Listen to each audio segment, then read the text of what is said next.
It's the Anfield wrap. Neil Atkinson, Jay McKenna, Rob Gutmann, John Gibbons and Adam Smith to talk about quite a strange weekend of Liverpoolian football. Barca, Mainz, and also whether or not Liverpool might go back into the market. I'll have the opening question in a second, but before then, Rob, you were at Liverpool versus Barcelona at Wembley, the biggest crowd ever in that supposedly that supports one team, which feels faintly ridiculous. We'll come back to it another time. But it's a bigger crowd than the Charity Shield. That's quite interesting. It is quite an interesting thing. Was it? Bigger than that, really? Yeah. Wow. Why do you think that is, John? I think there's a bit of the Barcelona factor. I think it's a chance to see Suarez again for a lot of people. I mean, it wasn't cheap, was it? It was 60, 70 quid tickets. I only paid 26 quid for mine. Oh, right. There was real Ranger tickets, I think. Real kind of Ranger price. I think the cheaper ones, you did well to get them. But, people paying a fair whack. So I'm not sure, really. Rob was there, so we'll be able to talk about the makeup of the crowd, really. But I didn't kind of know that many who went down from here. But I think for a lot of maybe Liverpool fans around the country, it was a good access opportunity. We talk about access at Anfield and tickets being restricted, and I think for some people it's quite daunting and they don't even get into it. Whereas Wembley just went on sale, big tie against Barcelona. I think a lot of fans around the country thought, I'll have a bit of that. Yeah, that's what I found interesting. We obviously focus on the local fans who disenfranchised, not getting in the ground a lot of the time, and we see people who've come from abroad, and I suppose there's an undercurrent of resentment sometimes around that. But when you see people, this was from around the UK, particularly Birmingham and London, quite frankly, I noticed. They're massive Liverpool fans, and there they were filling a stadium, because I would have said only 1 in 10 people from Liverpool who were there on the day. I bumped into no faces that I know from up here. Normally any Liverpool away I bump into dozens and dozens of people. So I thought, where have all these Liverpool fans suddenly come from? And obviously they don't get to go to games. Yeah. And there's no doubt there was a Barca in town aspect to this, and there were Liverpool families with a couple of Barca tops on in the mix, and I suppose what I call Premier League tourism, Champions League tourism going on, but there's no shame in that. I just thought it was a wonderful thing. You know what? Sometimes British sport, you say it's like American. It's becoming like American sport, and like that's a bad thing. This was a moment where you go, this is like American sport, but it feels all right. It actually felt really good. The atmosphere was really, really nice. I mean, okay. There was a Mexican wave on an hour. I can't describe how much that irritated me, although my kids enjoyed it and got the spirit of it. It went on for ages. Could you see that on the telly at all? Yeah, I was very surprised, actually. That it just happened. I don't know where it came from. Yeah, but I mean, they've been going the last few games, haven't they? So they were big in America. So I don't know whether people had seen them on telly in America, because they were both games in America, Mexican waves, and whether people thought, do you know what, I'll have a bit of that. The hardcore American Liverpool supporters did not like the Mexican wave in America. Good. They refused to do it, and then chanted "fuck your wave" over and over again. I didn't wave. Yes, that sounds good. I didn't wave. Jay, they were two good ends, mate. I'm not going to lie to you. They were two good ends. The Cali cough, mate. You'd have loved it. You'd have fitted right in. I sat with my arms folded as they waved around me, pouting, tutting loudly, being hardcore. It's like, shut up, Dad. It was lovely. Rafi turning to Danny and saying, "What about your dad?" There. All right then. But I wonder whether it was a bit of an eye opener for the club, though.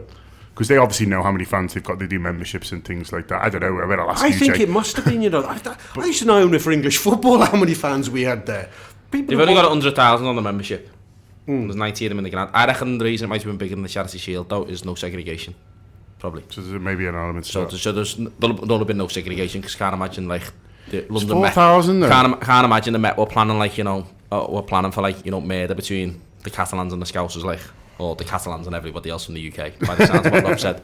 There wasn't a big police presence there. There was a smattering at each Should have been, judging by the amount of alcohol you consumed, that you felt as well before. I was a one-man problem for them. It's eaten a lot of yous. Dad, the stadium's empty, shut up. Yet again, what about your dad there? It was an impressive performance, Rob. Leicester looked good against... Barca looked good against Leicester. Liverpool are theoretically off the back of a plane and haven't done a United States jaunt, and yet there was an intensity about it that looked very good. Yeah, until I watched the game yesterday, which we were obviously coming on to, I sat there and thought, you know what, pre-season games are what pre-season games are. There's all the caveats apply, like some teams at different fitness levels. It's not the most important thing in the world. But in that context, it felt like the greatest pre-season game that has ever been in Liverpool's history. You take the attendance, which you talked about, and the result and the quality of the opposition. It was just a fantastic Liverpool performance. Once you've stripped away all the reasonable cynical caveats, Liverpool were devastating from the off. Okay, Barcelona played an enormous amount of possession football, but if ever you want to sort of do a coaching video on how shit possession football can be versus other football, that was the definitive example. I don't know what the stats were on the telly. It looked like they had 85% of the ball tonight. No, not really. It wasn't anywhere near as bad as you think. No, after about half an hour, it was 50-50.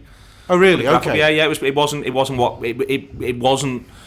It's been quite interesting that everyone talking about the press and stuff and all this, and I think Liverpool obviously pressed brilliantly and they picked the moments, but when they actually won the ball back at times, Liverpool, they kept it for a fair period of time, and I can understand how sometimes when you're watching a game, because all the dynamic moments happen a certain way, you're there the bits that you remember. But no, I mean, I think that it didn't remain at 50-50, but after half an hour the statistic came up on the television that it had been 50-50, and then I think it intensified in Barcelona's favour, but it wasn't some sort of one-way thing of they were just doing one thing and Liverpool couldn't, or were doing something completely different. There was only really that 3, 4, 5 minute spell where you thought they could turn into Barcelona at any minute. Like sometimes when you do play good teams and you're on top of them, and then suddenly they wake up and you go, "Oh shit, this is not going to be plain sailing." But apart from that spell in which Messi hits the post, their possession looked really, really punchless, and in the second half they didn't look like they were going to be able to compete with us at all.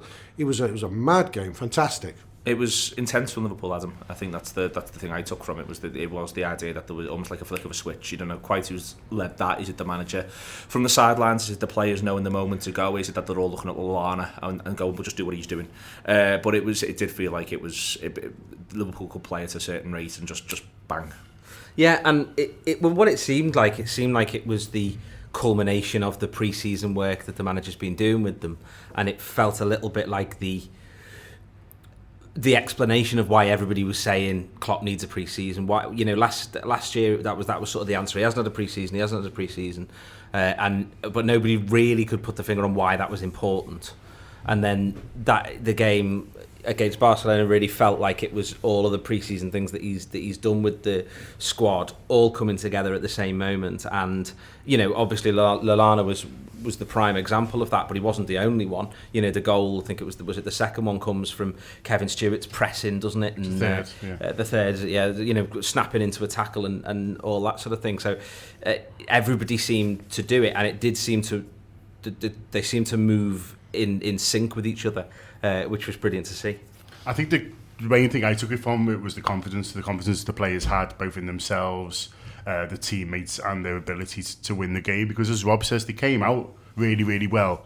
They didn't. It wasn't one of those where they kind of, after 20 minutes they realised, oh, these aren't that bothered, we can win here. They were at it from the off and determined from the off, and seemed, very keen to kind of make a point on it, really. And then just throughout the game, you kept seeing it. Barcelona, a couple of chances at 1-0, but to come out again second half, even more explosive. And I think a sign of a good team is when they do get a second goal straight away, and a sign of a confident team. And I think that how quickly they went from 2-0 to 3-0, I think is really positive for going into next season, because it's recognising when you're in top, even against the side like Barcelona, it'd be the easiest thing to do. We go, bloody hell, we're 2-0 up here, let's sit back for a bit and try and protect this, even in a friendly. And it sounds stupid, but it's a mindset of footballers sometimes when they're coming up against an opposition who are superior. And so to kind of get that confidence straight away in Origi, it just looked like it was the easiest thing in the world, didn't he? Liverpool looked like they'd actually like they were just coming into the stride just at the right time. You've seen, I haven't watched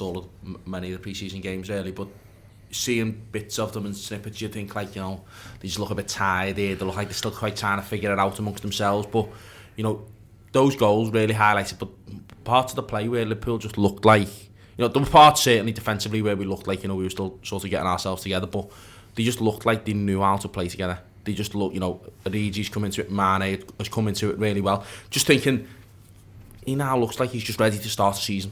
Liverpool, and it comes back to that point about Klopp needing the pre-season.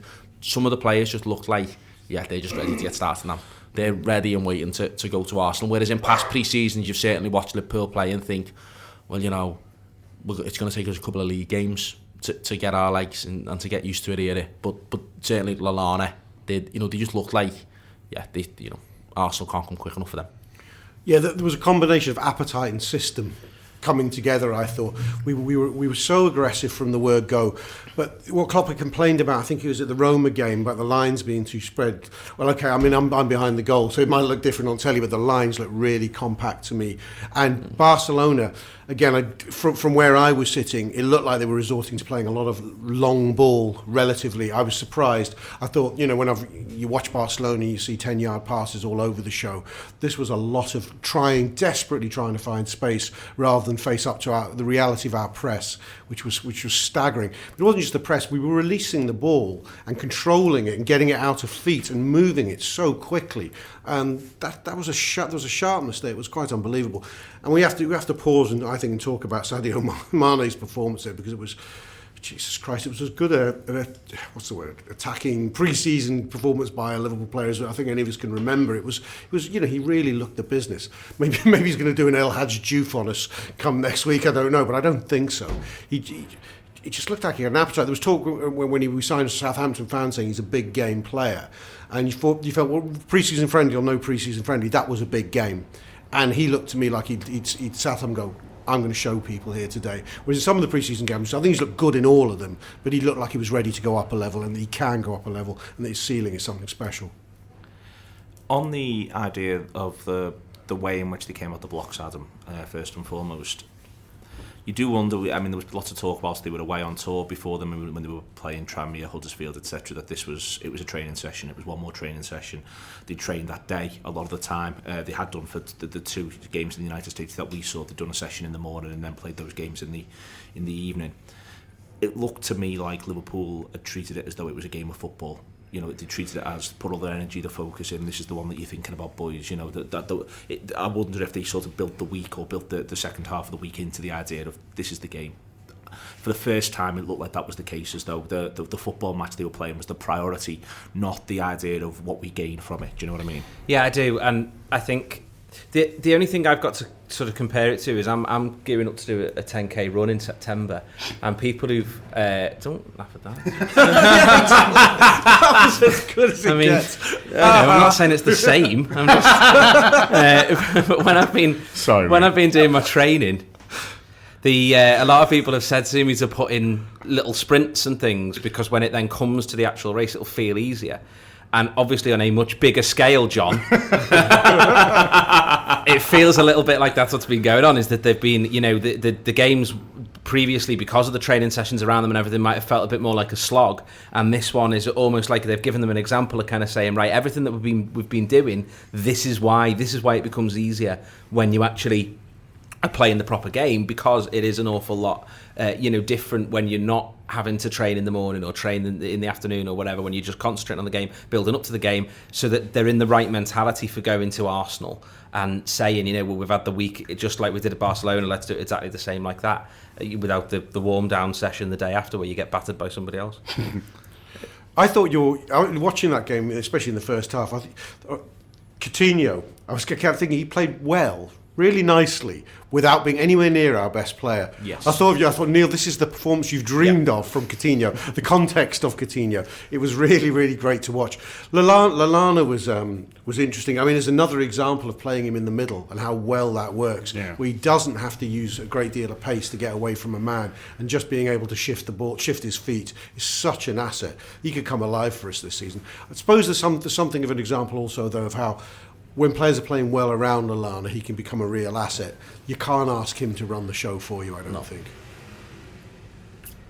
I stunned everyone into silence. No. Neil's just thinking, you've done things in the other order. I'm going through the players, aren't I? Sorry, it's fine, it's all right. It's absolutely fine. Don't worry at all. It's just a relaxed chat amongst friends, apart from John and Adam. It is the other thing that struck me. It made me think, Adam, actually, when you were saying that. I'll go even lower. When we used to play basketball in school, they used to put we used to train with things like weights tied to your legs, And so when you got to a game, like, you felt like you were flying. Yeah. It's a little bit like that, isn't it? It is, yeah. I'm not laughing at you for that. It sounds like a solid example. There is. The other thing to notice, Jay, is the idea of that you could see as well, which is something the managers talked about and worked on. Runners beyond the ball, all over the places. People picking the ball up, and 2, 3, 4 players coming alive around them. Yeah, absolutely. And particularly when it got in and around the box as well. Those runners actually carried on their run to the box. One of my biggest annoyances, and it tended to always happen, and has happened in past seasons, that our strikers dropped off for the ball, either on the edge of the box. Balotelli would be bad for it, Benteke would do it sometimes, Andy Carroll always used to do it. They'd drop off for the ball in and around the box, and then there'd be no one in the box. Whereas this time it was like, nah, everyone's like, the runners have carried on to the box. So Mane, there was a couple of occasions where he's gone wide and he's pulled a cross in, usually low, which, you know, helps for, we haven't got big players. Pull it in low, and there'll be 2 or 3 players in the box ready to try and get on the end of it. And obviously that worked for Henderson's goal, but there were occasions in the first half where they're trying to do it, where those, you know, Firmino, when he checks back, and there's been plenty of times, you watched Liverpool last year, when he checks back and looks to see if there's someone running inside him, which obviously there is, then there's someone inside Lallana and Mane for the goal. It give him a pass each time. There's plenty of times where Firmino's broken, he'd check back and there'd be no one there, and we'd be like, oh my god, where are they? Get up there, you midfielders, get in. But it also felt though that this is back to having confidence in each other, because that when that used to happen, I used to think, well, they're keeping the shape because they've been told about from Klopp. Yeah. Klopp's told them the importance of shape. Not to put any pressure on it, and it's only pre-season, and it's going to go against a lot of the things I say about pre-season. I might say in the rest of the show. Watching it back, watching some of that, I'd seen like the first third of the game and the last, I think, 20 minutes of the game, and I was driving home in the middle bit, so I didn't see it. But I watched the highlights back and the extended highlights, and those elements watching us play, that just reminded me of Liverpool under Rodgers when they looked really exciting, when we had Suarez, Sturridge and Sterling up top, where we had players always running off, and that was a classic example. And I know, you know, where we were greater than some of our parts, where they actually really just fitted. So Lallana, and I've been a critic of Lallana's for this, he doesn't win your games, but when players are playing well and giving them options, he looks really good. Lallana done that on Saturday. Lallana had people to play to, which played to his strengths then as well. You get the best out of each player. So Coutinho doesn't have to do it all. Philip Coutinho's not thinking, I've got to get the ball in and pull it in to score. Coutinho's thinking, I can get the ball and lay it off to someone. So again, there was another chance where he just rolls the man. Coutinho's only involvement in that was just rolling the man and playing it off to somebody else down the line. So, you know, he wasn't in last season. You'd have expected Coutinho to roll that man, take the ball, dribble it past a few, and play a pass into Sturridge or someone to be through on goal. Whereas we didn't have to do that. There was you mentioned it, Rob, at the top. I'll come back to it because I think it's the thing that defines the performance. Really, it's been hinted at there as well by Jay. Is this everyone had a certainty that they could play football very, very well. Yeah. And I think that the extent to which that liberates everybody on the side, that everyone's... So there was a point in the first half where Milner does something that I'm still not entirely sure what he does. The sort of thing that you normally say about Coutinho or Firmino, where he's got it on the touchline, he's got it, you know, he's being closed down, he's penned against the touchline, he emerges carrying the ball 3-4 yards ahead of their player, and he does a trick. He basically just does a trick, and he's absolutely away, and they can't live with it. Yeah. And the point about that being that everyone sort of is playing with that exuberance simultaneously, and that what that means is that everyone's just got this certainty that, well, people will be where I want them to be. People will be able to deal with this pass. I can ping it into them at pace. I can ping it into them slightly awkwardly. They're going to take it. They're going to find something they can do with it, and they're going to go from there. And that was right the way. That wasn't just the first half team when there was a couple of changes. That was right the way through the game, and that's the main thing I took from it was the amount of faith he had in one another, which I think is quite the step forward. Yeah, a system, but with the fluidity within it in the front four was incredible. If you think where the positions they were popping up in, the structure was there. The fullbacks allowed to push on. The centre mids knew what their jobs were. The centre backs were very, very focused. But if you think Mane is a centre forward when he scores that goal, whereas he'd been hugging right touchline previously. Lallana, all over the place. I suppose Coutinho was the only one of the four, I think, who was most anchored to a flank more than the rest. Because that often worries me, you know, in the past when you've seen that strikerless formation where people say Firmino's the striker. He's not a striker. Well, he's not the striker in those formations, is he? And it has worked spectacularly well at times, like City away last season and one or two other times. But a lot of the times it does worry you. When you see it, I don't know, in a game like that, working so well, again, I suppose it is a very, very encouraging thing, because it gives us that option when we go away from home of going, you know what, we can be compact if we need to, and we can unleash runners when we need to, because it gives us 4-3-3 basically. It gives, or in old school money, it gives you a 5-man midfield, which means you can dominate that midfield, but actually of that 5-man midfield, 4 of them have got a license to and can score goals, because you list the 4 behind Firmino, you could argue Wijnaldum, even Lallana, Mane and Coutinho all have numbers in their game and all had license to hit the box, with only really Chan restricted. Okay, looking at it sort of player-by-player performances that are worth discussing. For all the stuff we're getting excited about, Adam, Mignolet does brilliantly from Suarez and makes another very good save, I think, as well, with the ball that gets deflected in front of him. I thought he was just simply quite good. Yeah, I mean, not a lot more to add to that, really. I think that for all that we're sort of... some people have lost their heads a little bit because of Karius with the finger, and I was one of them that was a bit disappointed that he broke his finger. But there was a chance when we bought him that he might have been going to the Olympics. That was a very realistic possibility. And so he might not have been around for the games that he's not going to be around anyway. And we still would have been looking to Mignolet. And I think we're now in a bit of a win-win situation with Mignolet, because he knows he's got a keeper there that has potentially been bought as a replacement for him.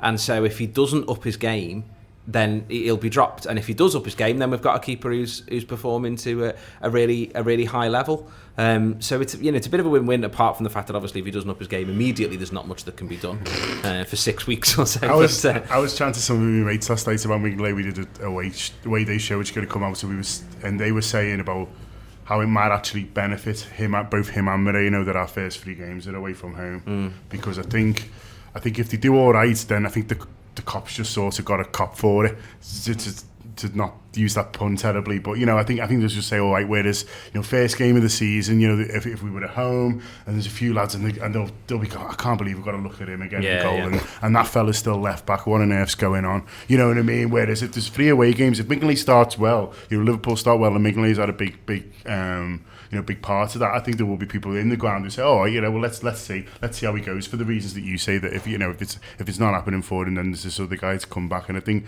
maybe just having that little run away from home, it's not ideal for the rest of the team in many ways, but I think for a couple of the players like Mignolet, it might actually benefit. The opposite to that, though, is Karius would probably be fit around them, wouldn't he? The first home games, Leicester, this 11th of September, so Karius may well be back on the bench by then. So Mignolet comes to claim a ball and misses it. The cop will be practically calling for his head, and they'll be calling for Karius, is the reality, I think. So that could work the opposite way. I think on the Mignolet thing, he's just got to step up. If Mignolet isn't going to step up now, and Karius is clearly, most people's preference for number 1, then he's not going to step up at all. And that's going to have an impact on his career, where he sees himself being, because he's not going to go to as big a club, I suppose. They're not going to take Liverpool's second choice and say, oh, well, there's something that Liverpool have missed for the last few years, or that, we can improve him this way. He's got to do that himself. It's whether he can step on. But it's really important to remember as well that he hasn't had that threat in the past. No. Whatever else you say, he's basically looked around. Yeah, he did that at Sunderland, even. Exactly. He was looking at the reserve goalkeeper and be like, well, he can't even tie up his shoelaces. I'm definitely better than him. So he hasn't had that, but now he's got no excuses. Brad Jones can do his laces. I'm interested you all coming out positive with him, because the mood in the ground was tutting around Mignolet, as there is always around Mignolet. Not like Anfield tutting on it, but not an Anfield tut. It wasn't an Anfield tut. No, more a tut. Yeah, but you were right about that crowd being different now. But no, not even tut properly. Just a lot of them. I saw that Mignolet, the one he deflects out, as fucking awful.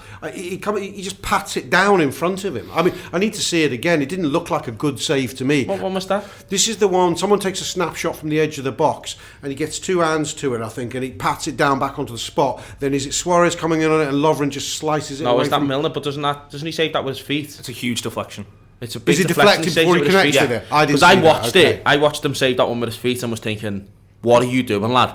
and then seeing the angle from behind the goal. No, I'm talking about with his hands. But I think the save from Suarez is generally very good. Oh, very save good. Is that at his really feet good. when they're right at the feet? When he's at his He feet? gets out to him very, very quickly and kind of That's saves. on the Yes. angle. Oh, that's a good That's save. on the angle, That's isn't on it? the Yeah. angle, yeah. I thought he didn't get the angle particularly well on the one where Messi hits the post, but the Suarez one was very Yeah, good. he left the entire goal on the other side. It's like, wait, this is Lionel Messi. He can hit anywhere in the goal. I know. Don't leave nothing for I him. couldn't. I literally, I sort of came to a minute later. Messi scored. Surely he scored. But I don't think the Liverpool defenders could believe Messi No. scored because the ball hit the post. Then they all just like, It was only James oh, let's Milner react. who moved on it. It Oh, was let's mad. react. Well, Milner cleared it and it went to Lovren. And Lovren's launched it, didn't he? It's like, well done, lads. Well, good reaction. It's good job they had no one running in. Mignolet still does that thing though, even in the midst of a not bad performance whereby, and I kept thinking of Manninger's words or Active's when they were talking about Karius coming in and what they asked of their keepers. We asked them to be busy and to make sure they get rid of the ball quickly, make sure they're part of the counter-attack. And Simon, let's call him that, right, can't help himself. He moves his head around a lot when he catches, when he's got a ball in his hands, but he can't help himself but not release the thing quickly enough. And I'm only talking fractions of seconds really, but I've watched all manner of Liverpool goalkeepers able to do this, and for me, I hate it in a goalkeeper. And I don't care how many saves he makes, I'll never get over the fact that he can't do that properly. I've said it before that Mignolet's probably the best goalkeeper in the world at making it look like he's trying to throw the ball out really quickly while simultaneously taking as much time as humanly possible. Yeah, but I'm interested, Rob. 'Cause it's a bit of a start. I mean, you may not know, but when you say the mood in the ground was a bit negative, do you think that was because of his actual performance, or just because it's Mignolet and everybody's sick to the back teeth of him? Well, I'd had a bottle of wine in Frank and Benny's beforehand, right? Actually, yes. Before's a bit of a stretch, mate. It's the morning. The answer is yes. It is because it's Mignolet. Of course it is. Look, there's no doubt his stock is not high. He's got to put together 10 games. The last time I saw Mignolet get his stock back up was that spell after Brad Jones took his place and then Brad Jones got injured. And there was that sequence under Rodgers where it was really looked like Brendan had turned it around and we win something like 9 out of 11 between, Jan, Feb, March. And Mignolet was really quite impressive in that spell. And he was on the verge of having turned it round then, before he stopped turning it round. And so did the team. Turned it back around. But to me, for him to totally rehabilitate, it's going to need a dozen really solid performances. That's a 0-1 for me. It doesn't count either way. Okay. Next thing, the centre halves. I think there's the centre halves look like they're building a relationship. It reminds me of the I think it's a Woody Allen line that 90% of what you do is look, and also that I think there's another line I can't think who it is, but that always turn up. Matip and Saka one way or another have not turned up in this pre-season. They've got their own reasons why they've been injured, but Lovren and Klavan have turned up. They're playing with each other, and right now, if as far as I'm concerned, they're in possession of those shirts. They look like they're building an understanding. They both look like they're playing really well. Well, they should be in possession of them because the only two who've played together. I think it'd be unfair and probably dangerous that for Arsenal away, you bring back in a centre half who hasn't played. Matip played on obviously the Sunday, but there's questions about that game, and we'll go into that. But Saka's not going to be back for a while, I assume. Gomez is out. Matip, is just coming back in. He's going to be the sub centre half in that game. So, I think they should play. I think Lovren. It's good for Lovren. Lovren clearly, is now the dominant centre half. He is Liverpool's centre half. Whether Matip can come in and challenge that, but Lovren is Liverpool's centre half, and Klavan's coming. He's going to he's not going to be wonderful ball playing centre half. I think we might see different from what I've seen of him in comparison to Sacco about how he maybe plays the ball out, but that's not his job. He's not going to be there to do it. He's going to defend, which has been the problem sometimes with our centre half. They forgot that they need to defend. Yeah, well, I mean, I think that's true, and I think it's funny because some people seem to have be panicking a little bit over Matip because when he has played, he hasn't necessarily looked as good as Klavan. But I think when any player has an injury and then he's back and then he's sort of picks up an injury, you're never going to get any run of confidence like that, are you? Well, I think Matip will come in for Klavan at some point. Is the reality of what happened. I think the only thing it's able to centre halves, and it was across the defence at times, and when you watch some of their chances back, we looked really good going forward, but defensively we looked a bit ragged at times. We just looked, it's whether you'd almost say leggy, but you looked almost like you were clinging on at times, some of their chances they had, and obviously I know it's Barcelona, so that you've got to factor that in. Yeah. You know, it's Luis Suarez playing the ball in behind for Lionel Messi. It's like, yeah, lads, you can do loads of training. But they were still getting space that they shouldn't have. Yeah, they were getting spaces, and Liverpool looked like at times, and I know Rob said about the lines, you know, getting in behind the lines, but there was a couple of moments where it was almost like we had 6 at the back. Like Mane almost was playing right back, Klein had tucked in, he was on the edge of the penalty box himself as his first position, and then centre half, and we looked just really deep, and we were leaving space for players like that in front of us. Now, that was more concerning watching that, thinking that we've got Arsenal coming, because Arsenal will be made up with that. Arsenal will be made up with 6 Liverpool players, because Ozil and stuff like that will be on the edge of their box trying to feed the ball in. So that was dangerous, but you know, see how we set up obviously on Sunday. Yeah, I think Klavan's been a real positive of the pre-season. I think he's looked really good, and it reminds me a bit of what Jamie Carragher said to us when he was talking about centre halves. He's like, I'd much rather have a fella next to you who know exactly what he's going to do.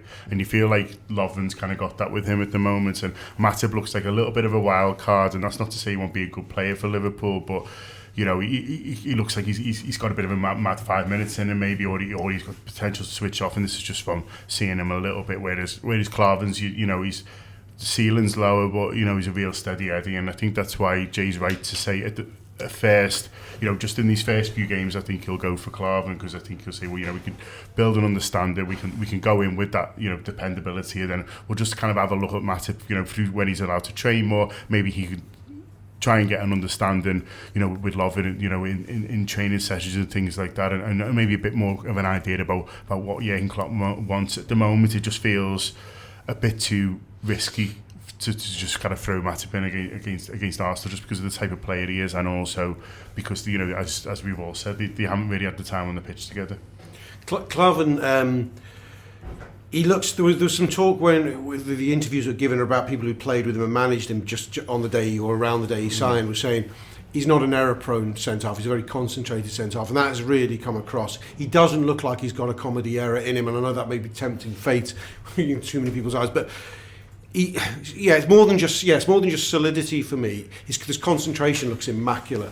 There's no great technique. There's no great pace. I think does somebody put him on his arse? It's Milner who gets put on his arse, not Klavan. So Klavan, he hasn't yet in all these games. Nobody's made a show of him yet, I don't think. Lovren neither. Matip, I know we're going to come on to him. Matip, we're going to come on to him. He's a whole different story. Lallana first half, Henderson second half, John. Two quite different performances. I thought Lallana was the best player on the pitch first half. I thought he was absolutely terrific. Just everywhere he went, couldn't get the ball off and turned away from people. Understanding exactly the moment when to press, and I thought you saw the same thing with Henderson second half. I thought that they were interesting performances, demanding performances, really, considering the fact that we've talked about how much time everyone's had together. Well, Lallana and Henderson haven't had quite as much time as certain other players, and I thought it was a real sort of the pair of them knowing what the manager wanted and delivering it. Yeah, I'm really enjoying Lallana playing deeper. I think it's worked really well. You know, you're never really sure until you try someone there. You can say, well, you know, he's got really good game intelligence, and it's a way to maybe deal with the fact that his numbers aren't quite as they should be for a final third player. But until you kind of give them a go, you don't really know. And it's early days. You know, there's bigger tests to come.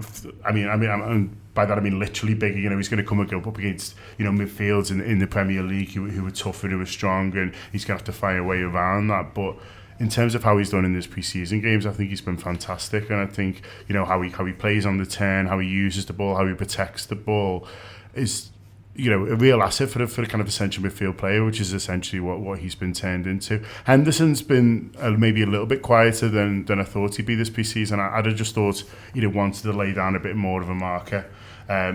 You know, coming back captain, he knows there's been a bit of criticism of him. He's aware that this is a big season for him, so I'd have maybe expected him to be doing a little bit more in this pre-season, but maybe he's just being more sensible than I would be if I was him. You know what I mean? Being sensible with his body, being aware that, you know, this is pre-season and you want to be playing well, but you don't have to be charging around like an idiot all the time. And so he's just been quietly pretty efficient for me, Jordan Henderson. Played in a couple of different roles, hasn't he? Played a little bit more deeper. Again, bigger tests of that to come. You know, you talk about Arsenal robbing the space that they enjoy. You know, it's one thing, a pre-season game, you know, being able to wander around, pick your passes, looking like, you know, Lothar Matthäus in this nice role. And then it's another one when, you know, you've got lads coming in from the wings and players like Ozil who can just pick up space, and you suddenly, you know, got to think about that side of the game. So I'll be interested to see who he goes for in that defensive midfield position. But I mean, Henderson's generally been fine. It was interesting that he wasn't part of the starting 11, and it may just be because he's slightly behind in fitness terms, but then again there were other lads who had the same amount of training who did start. I think it showed he came out the blocks and it's all but his goal, the second goal, and that's a sign of a sign of aggression and anger. I think you look at his body language in his face. He knows he's up for a battle. Jordan Henderson. His place is the most uncertain it's been since he nailed it down in sort of second half of the 2-11-12 season, and he has got a battle on his hands. It's been interesting. I think the manager wants to find ways to accommodate him without thinking he is an automatic choice. This attempting to put him in at the base of the midfield at times. Whether that's going to work or not, I don't know. I'd like it to work because I think he seems to have the skill set there, the concentration, the aggression, the temperament, and he'd like a captain in that position. But I think he's going to need to start the season well. It depends how Wijnaldum plays, because it's beginning to look a little bit like they may be in direct competition with each other, Wijnaldum and Henderson, at times. Lallana, I agree, was fantastic in the first half. I mean, for me, being pedantic, Marnie would have shaded it. Love him that bit deeper and more centrally. I just think I don't know, maybe I'll go far. He looks a bit like, if you squint, a bit like a poor man's Luka Modric, because I think that is the kind of role I could see from him there. I think the thing with Lallana as well, dropping him deep there negates the problems with his pace. Absolutely. Because he doesn't need to break through the lines. He looks up and finds somebody else who's breaking through the lines. So he's got, as you said, John, he's got the game intelligence and he's got the awareness and the skill set to be able to sort of play there, look up and not be bothered that he can't run past a fella because the ball can do the work for him and he can definitely pick a pass. Henderson I'm a huge fan of, I always have been, and I do think he'll be really important this season, and I think he'll step up to the plate, but I just think more than anything else it's brilliant that if he doesn't, we've got other people that can fit into that sort of midfield which we haven't necessarily had in the past, and that's true pretty much all over the pitch. I think the interesting thing is with the attack, for example, start of 14-15, Sturridge is injured. Well, let's just knock it on the head. Let's not even bother them. What's the waste of time? This season, Sturridge has picked up an injury. Oh, right, okay. Well, so we move on. Not a problem. Defensively, it's a similar sort of thing. Perhaps a little bit more because there are question marks still on people rather than we're really excited about them. But it's still just true. There's just options all over the park, and Henderson and Lallana are an example of that, I think. No, I think Lallana was really good, particularly with that first goal, how far he ran from deep, from the edge of our own box, obviously to end up in theirs. Maybe that's an option for him. The danger, I suppose, Adam Lallana's got, maybe it showed in his performance, is it maybe as much as we're saying about Henderson, he's thinking, well, where am I going to play? Where am I going to get a game? Because I was playing further forward, and I'm not getting it up there now. And, now there's lads who can play wide. Where am I going to play? And that's where he's played, so maybe he's thinking he's got to go central. I think Henderson's the starter ahead of Lallana, and maybe that'll be good again. It's like that hunger, we're saying about Mignolet, maybe it's going to give us a hunger for the likes of Lallana. People like Lallana, knew by and large they'd start a lot of games for Liverpool last year because we didn't have enough players. We didn't have enough players who could do the job they can.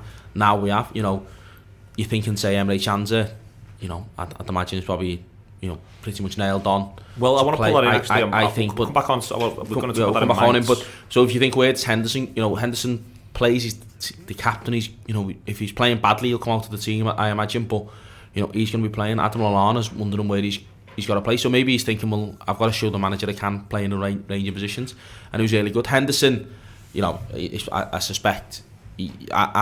I'm a bit with John on this. I was expecting something from him because obviously Gerrard's talked about him and that as well. I was thinking Henderson's going to come out and show, I'm Liverpool captain.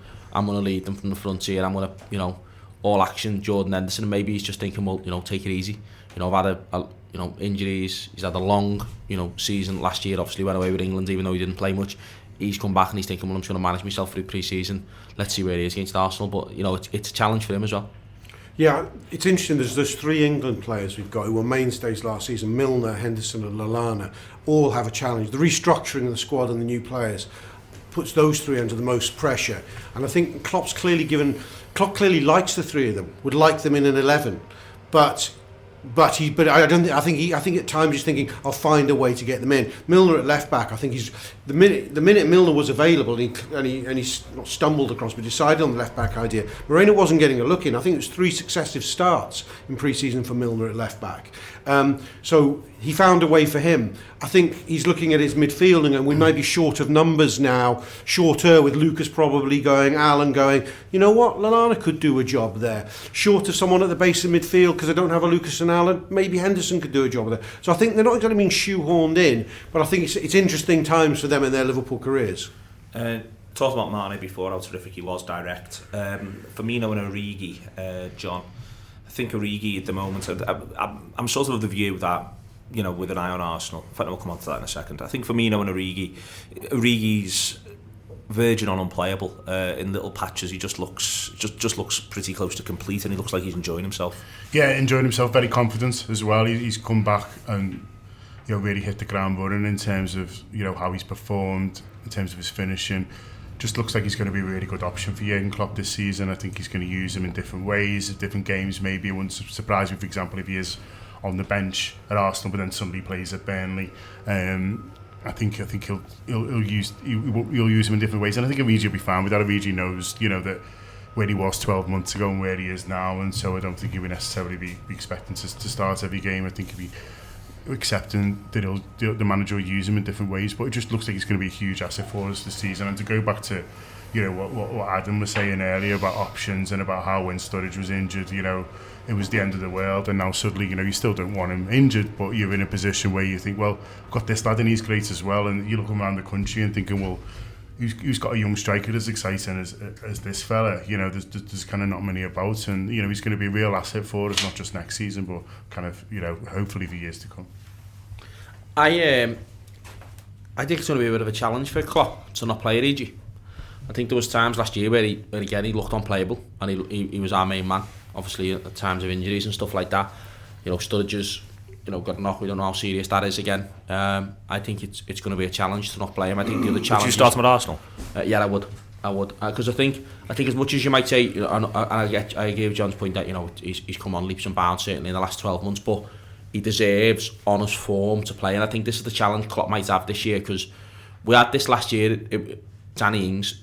Our strikers weren't playing very well. Danny Ings kept coming off the bench and looking great, and you're thinking he needs to start now, and he got to start, then he got injured. Yeah. And I think Danny Ings would have had a period where he didn't start for Liverpool. I think the other challenge he's got is that if he doesn't start Origi on, say, Sunday, and then Sturridge comes back, say against Burnley, or Sturridge comes back for Tottenham and plays, it's the question of you got to somehow try and square that with Origi. You've got to say to him, sorry mate, you weren't playing because, you know, I wanted to start Mane up front, but now I've brought Daniel Sturridge in straight back over you because it's Daniel Sturridge and he should play because he's a great player. So I think he's got to try and figure out a way to keep, you know, and I imagine if Ings has the same start of the season he does last year, he's got to keep 3 strikers very happy alongside all these midfielders. It's going to be a challenge, a good one for us as fans, but I think Origi on how he certainly played last year, and, you know, and he does look unplayable. He gives us that very direct striker. I think he's a striker who's happy to run with the ball, but also is a striker who can play as just a striker if we want to play him to hold it up. I mean, I think, yeah, he's first name on the team sheet if he's fully fit against Arsenal. There's no doubt about that. In terms of there's loads of doubt about that. That's why we're having a discussion, Rob. No, I don't think so on his form. No, but he might be the first name on your team sheet. Well, that's my opinion. That's what I mean. So he's the first name on your team sheet. It's not on Jurgen Klopp's. Actually, you know what? I remember first name. I think Sadio Mane, right at this. Yeah, I know, but I mean, I think he's aged out. No, simply because he's got form fitness. I don't think Klopp would hesitate, and he's shown he's not hesitated before to put Origi in ahead of Sturridge when we're in certain situations. Yeah. I think this is one of those situations where I don't think he'll hesitate. Do you not think he's going to start with the front 3 of Mane, Coutinho, and Firmino? That's what I'm saying. That's why. Sorry. I thought we were just talking about striker. Yeah, I've totally gone the wrong place. Yeah, if he's going with a strikerless system, he's giving him something to think about. That's a different thing. If he's going with one striker, then he edges ahead of Sturridge. I think that's my point. My only concern about Origi at the moment is that he's very young, and I don't think you get 90 minutes out of him necessarily, which is entirely understandable. Yeah. He's very explosive. I know it was different because he played the second game against Mainz, but he was pretty much ineffective there yesterday. And whilst he was in good company in terms of others who played, a handful or two or three others who played yesterday were also ineffective. So there's all that mitigation. With your if you're playing one striker, you don't want that guy meandering through some games. And I think this is the benefit of having, if we can keep Sturridge and Origi fit, then they can interchange all day long. And I think we saw signs of that last season. One fades, one comes on, and vice versa. It does make me think that in this squad, if I want it to be perfect, and I do, and I want us to win the league, I want one more who's as good as Sturridge and Origi in this squad, and it isn't Danny Ings. But that's possibly a whole other show. Yeah, I'm not doing transfers with you again. No. I'm not doing internet reaction. Origi and onto the header from Grujic as well, really. But that second half performance, I thought you saw lots of direct running. You saw Kev Stewart's phenomenal, England's Kev Stewart's phenomenal ball through to Firmino.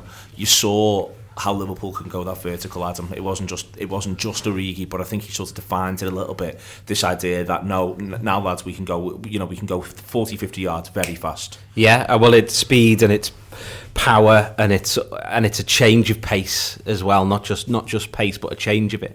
And I think, like John made the point before, that I think he's probably the most exciting young striker in the league at the moment, and I think a lot of Liverpool fans are big fans of Martial at United and saying how good he is. I think Origi's a better player right now. Whether that develops the same way going forward, I don't know. But I think if Origi was playing for United, we'd be terrified of him. I think we'd be looking at him going, "Oh God, I'm so angry they've got him." I think he's a brilliant prospect, and he does sort of personify everything that Klopp wants in that final third. If he does, somebody was talking on one of the shows the other day about he runs down blind alleys and things that Sturridge doesn't do, and it's mainly just a crowd pleasing thing actually, and Sturridge conserves energy and uses energy in different ways, but he does it because he's young enough to do it, and he's still then got the ability to, and the power and the energy to run on afterwards. So, but on Saturday, the goal he scores when he runs, he was in danger of that just running straight at goal, which he's done before.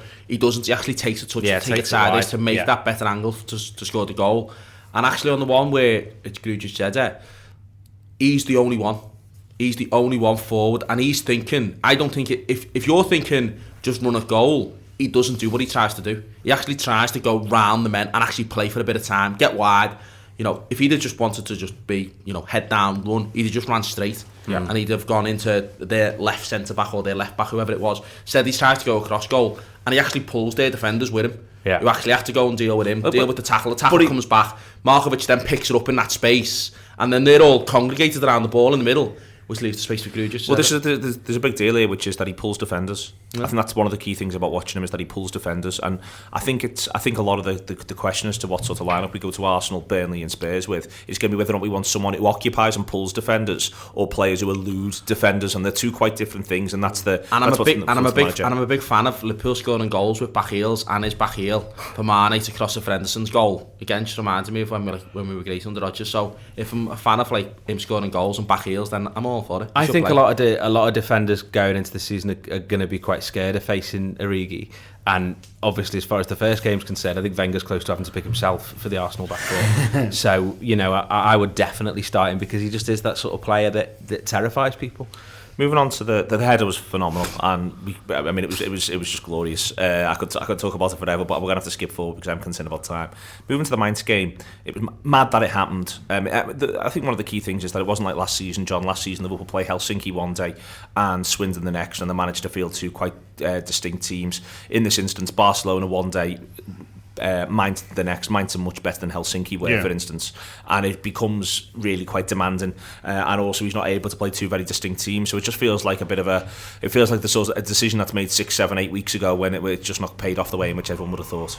Yeah, he spoke after the game. Jurgen Klopp basically admitted that the plan was to play two separate teams, and we picked up too many injuries, so he wasn't able to. So there was people who played 45 minutes, then being asked to kind of play 70, and it's not ideal really. And I think we saw that in the performances. And I think the Grujic knock, I think had an effect as well in terms of not just losing him, but also it just puts the jitters in all the other players a little bit, don't they? And thinking, I mean, it was a kind of a fluke thing in many ways. Really, kind of turns his ankle landing. You could do that in training, but I think after that, I think. Because they actually started reasonably brightly, I thought, in the game in terms of the pressing was back and stuff like that. But I think losing the goal and then Grujic afterwards, I think after that it just kind of became, you say a glorified training session. It was probably even worse. You looked at that on some of the goals. It looked like that the players are chasing back, and it's like it's gone in. It's like not even like a question of what had happened. They literally just like. There was the fullbacks were chasing back in, the ball's gone in, and it's like, okay, stop, just turn back on your heels, get back in position, let's just go through this. Yeah, whereas at Barcelona there was the intensity, there was you saw Miguel when he made that save, he was shouting at each other and like a proper game. And in this one, and as you say, Neil, it probably seemed like a good idea a few weeks ago. Has there been any information given on actually why we did play that second game like that? Because the suggestion is that we decided to play it for Klopp, or that it was part of the carrier steal, but it is a bit strange that we played a team as good as Mainz the day after we played Barcelona, as you say. I think it sort of emerged after the carrier steal, so it makes me think it might have been part of it. Might have just been something to do with that, but I think it's also where they were made up. Their fans were delighted. Yeah. Well, last season we did play that weekend before. We did play 2 games, so it might have been that someone's just gone, well, you know what, we did it last season. It seemed to work quite well. Started the season pretty brightly and strongly. Swindon. Yeah, it was, but it was Helsinki and then Swindon. It wasn't Barcelona and then Mainz. And but also it wasn't. It was 2 separate 11s, and this obviously. But as much as we didn't get to do 2 full separate 11s in this, you were watching like Andre Wisdom. He obviously gives the penalty away, but you're looking at it and you're thinking, these are just lads who are getting a run out here. Massive bit of game for them to come back and get it, get some legs. Maybe it was an opportunity to keep some of them players fit if maybe they're going to go out on loan or be sold and stuff like that. It wasn't. The players who like Henderson and that were clearly taking it easy, and the other lads were just sort of going through the motions because it's either back to fitness. It actually looked like a pre-season game for the beginning. It looked like a training match. It looked like he could have been playing Tranmere or something at the beginning of the pre-season instead of the day after we played Barcelona. It looked great. Yeah, I think it was James Pearce in the Echo was saying that there's only 3 maximum of the starting 11 have a chance of playing against Arsenal. It was interesting to watch Matip. It was our first taste of Matip against opposition that could stretch a defence, because I think his previous ones before his injury were a couple against Tranmere and Fleetwood or something like that. 2/3 of a game there. He came out. Well, everyone came out with a bit of stick from that. I thought he was all right, and I think you've seen glimpses of what he can do as a player. There's a part of me that thinks he looks a bit like a midfielder, actually, because he's very, very good on the ball. Yeah, I was really surprised how good he was on the ball. It was one point when he was taken out. I was like, who's that? I was trying to figure out who it was, because he was that way far forward. Then I realised it was Matip. He looked a skillful midfielder. He was pinging the ball around really, really well. One or two were criticising him on Twitter when the second goal goes in, but I thought he does well to drive the man wide, and Manninger just makes a terrible wreck by leaving that space at the near post. They get 2 up very, very cheaply, really. A bit of a weird penalty they get when the ball hits Andre Wisdom's armpit. I don't think that gets given 9 times out of 10, but you can't really complain at it. But then, I suppose they'd had more attacking thrust than us. It looked like a bit of a, going back to that, is it the Roma game where the lines were too big between each section. Everyone was tired. It was a sunshiny kind of stroll, and we only compounded it by turning it into an academy side, really, by the second half, didn't we? So you've got a team 6th in the Bundesliga against Liverpool's academy side. It's no bit, more or less. It's no big surprise that we got a spanking. It just feels such a shame that it devalues in some small way the Barca win. We're going to basked in that one for a few days more, although we've basked in it enough today. But I think just trying to look at it positively, I think there's no great harm in bringing people back down to earth a little bit after the Barcelona game. There's no great harm going into the Arsenal game with the idea of, if you're not on it, then that's what might happen. And yes, they were different players, and it was the day after, and there's loads of excuses. But yes, obviously it might have been better with the positivity around the Arsenal game. But if you go into the Arsenal game thinking we've got 2 levels of performance that we demonstrated last weekend, let's make sure it's the level that was against Barcelona, that it was the game against Mainz, then that's not necessarily a bad thing. True. Perhaps. And there's quite, although I was saying there's only 3 out of the starting 11 could feature against Arsenal, quietly over the course of the game, substitutions, there's a number of them with first-team players who got minutes who'd come off the pitch slightly embarrassed, despite mitigation.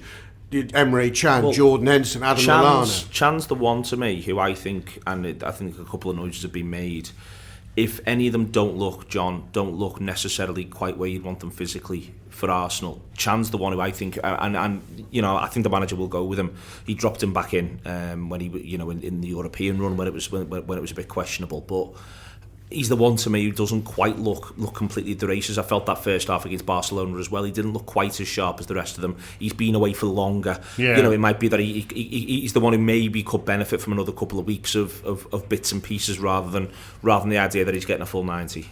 Yeah, I think you're right. I think he is maybe a big call for the weekend because he's as you say, he's just looked a little bit further behind the other players. He looked closer to the Barcelona players in terms of their fitness rather than the Liverpool ones.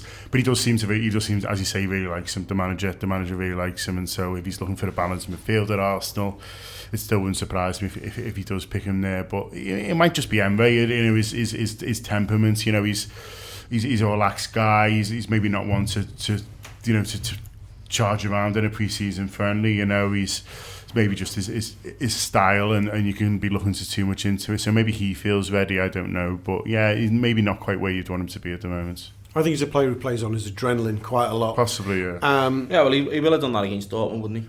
Yeah. We should just play him just to intimidate them for being dead good looking. That might scare them. We haven't got Karius in goal, so that he can't put none of them off. Like, put it out. Karius, Emre Can double. Jesus, that's Emre to stand there and just, like, you know, what a night out. Yeah, stick with them. I know. I thought Emre was okay against Barca, and I think he'll be okay against Arsenal up to a point. It's great, but if he doesn't pick Emre Can in that position, it's a matter of whether he trusts Jordan in that position. And I think there's similar levels of question marks against him at the moment with his fitness. So I don't know. I think he's got to gamble. He starts Can though, than plays him. I think he starts Can. Yeah. You know, and then he brings Lallana on for him, for example, at Arsenal. I think that's the better option if you're going to do that. And if you're not, I think you just leave Emre Can out, and you know he plays at Burnley. Yeah, I think if you're going to do that, my money's on him starting. The injuries are mounting up in a few places. Moreno goes off with a bit of a knock, but he should be fine. But do you think he's going to go back into the market? He's made a couple of noises, but they all seem quite half-hearted, John, in terms of he doesn't, you know, he's not coming out saying I'm definitely going to do X, Y, and Z. I mean, how do you see this happening? I think we'll buy a left back, just because the alternative doesn't bear thinking about. So I think he'll buy a left back now. On top of that, I think he'll be reluctant to do any more than that, even if they can, because I think he's put so much value into this pre-season and what he's been able to do with them. I think just to bring in a starter now, it almost seemed quite strange and quite a sort of contradiction in terms of everything he said about the work he's wanted to do over the summer, the work he's been able to do with the players, all these, you know, double sessions, triple sessions, whatever. And then so I think he's, from how he's talked, I think it'd be very un-Klopp to suddenly then now buy a £30 million midfielder and have him starting. You know, if you say you bought him the next couple of days and then suddenly you bring him in, I think that'd feel a bit. I think he'd feel that maybe upset the group a little bit.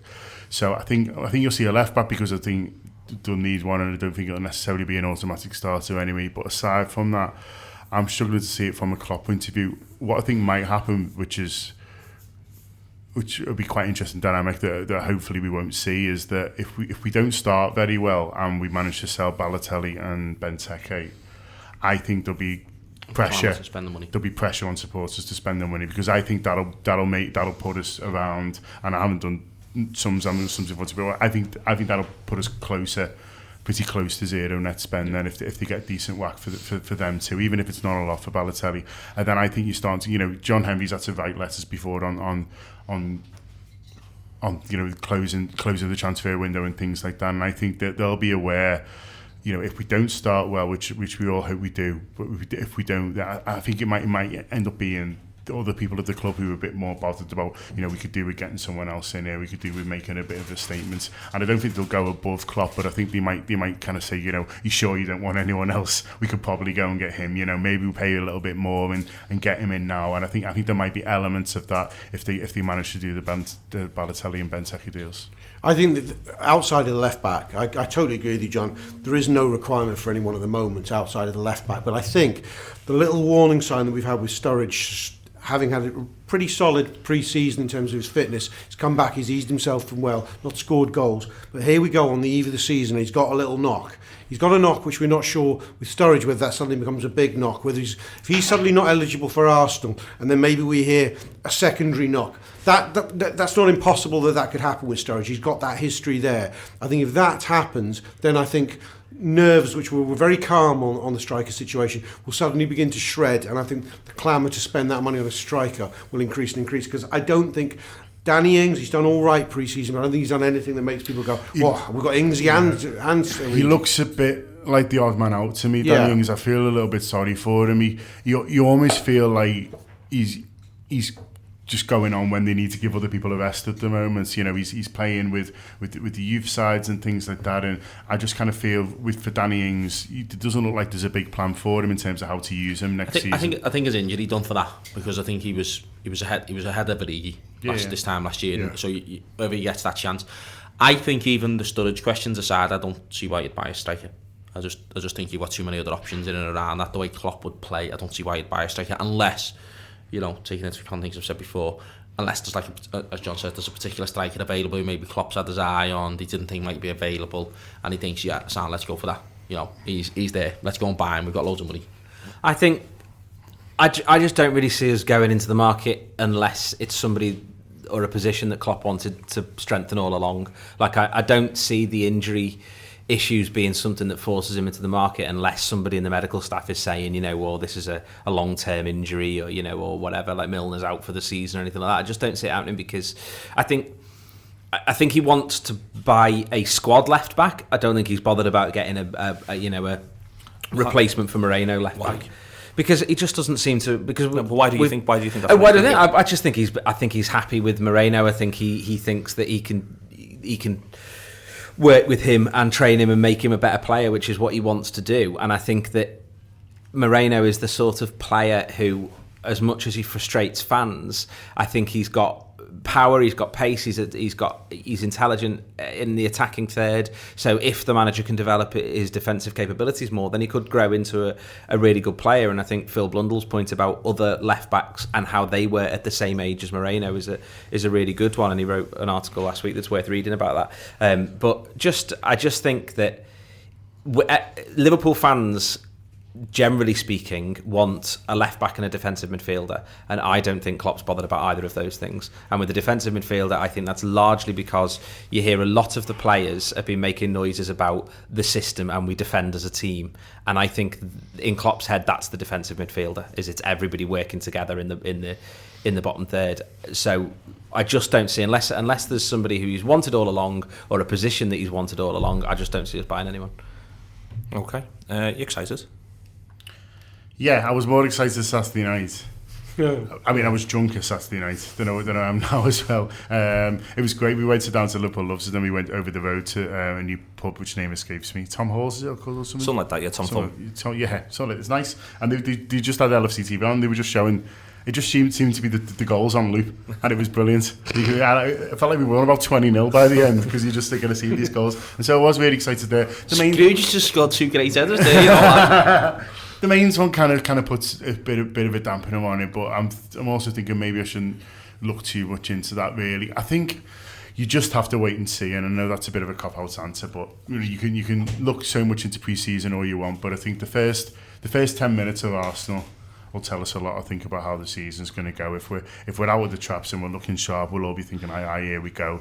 If it's a bit cagey and we can't get hold of the ball, then it's, you know, you're going to go the other way. I think first 10 minutes against Arsenal will define the whole season. Huge from John Gibbons, Rob. He's totally right. He's covered all the bases, but that's all you can do at this stage. I was just trying to think about just cast my mind back to last pre-season, and we hit every season, you know, optimistic. What were we seeing in the tail end of the pre-season that got us excited for that season? Mind you, we're coming into it on a bit of a Brendan depression, I suppose. But there were individual performances, and I think how many of them were portents for a good season. You and I were at Swindon and saw Benteke score a worldie. Yeah. that didn't work out quite how we saw from there on in. Firmino looked lively and then continued to build through the season. Ibe and Origi were also lively in pre-season. Didn't work out with one of those lads quite so well. So in conclusion, I haven't got a clue. But are you excited? Oh, Jesus, yeah. Oh, God, this is Rob. Fucking hell. This is Rob. He hasn't slept for a week, has he? Oh, yeah. I can only imagine what he's going to be like before next week. And yeah, I'm looking forward to it now. It's I don't really pay no attention. Well, I say really, I pay no attention to pre-season really. I didn't even know Daniel Sturridge was injured until before when Neil sent the agenda through and was thinking, Sturridge isn't mentioned on there. Let me just Google him and see if anything's happened to him and discover he had an injury. I pay absolutely no attention to it because I don't think, I think players, staying fit is the main thing from it. We have that Barcelona game, but not to put a damper on at the end of it, but Barcelona are behind us in terms of fitness, and that showed in part of theirs. Liverpool come out the traps against Arsenal, and I think everyone will be thinking, yeah, this is it. I'll pull no punches. I'm really excited. I can't wait to see the Champions-elect play, and I think that there's honestly countless reasons why I'm really excited. I won't bore you with all of them, but I'll just say a couple. Which one of them is, I don't really care how strong Manchester City or Manchester United squad is because we haven't got to play them 38 times. I care how strong Liverpool's squad is, and I think this is maybe one of the strongest squads we've had in a long time. I think Leicester last season lost to Liverpool once, Arsenal twice, and that was it. They could have lost to Manchester United, Manchester City and Chelsea and still won the league by a point. There's loads of reasons why that was, but they could have, because it doesn't matter how you play against the big teams. It matters how you play against the shit, and if we can beat them, then that's what matters. And everybody's saying Leicester was a one-off. I don't really see why it was, because everybody thought it was physically impossible to run a 4-minute mile until Roger Bannister did it, and then somebody else did it 46 days later. There is literally no reason why we can't win the league if we don't want to, so let's go and do it. Huge thank you, Adam Smith, Jay McKenna, Rob Gutmann and John Gibbons, Andy Heaton for producing. Liverpool were good, pacey, had a plan, had a shape, knew what they were about against Barcelona. Least said about Mainz the better. That's the Anfield wrap.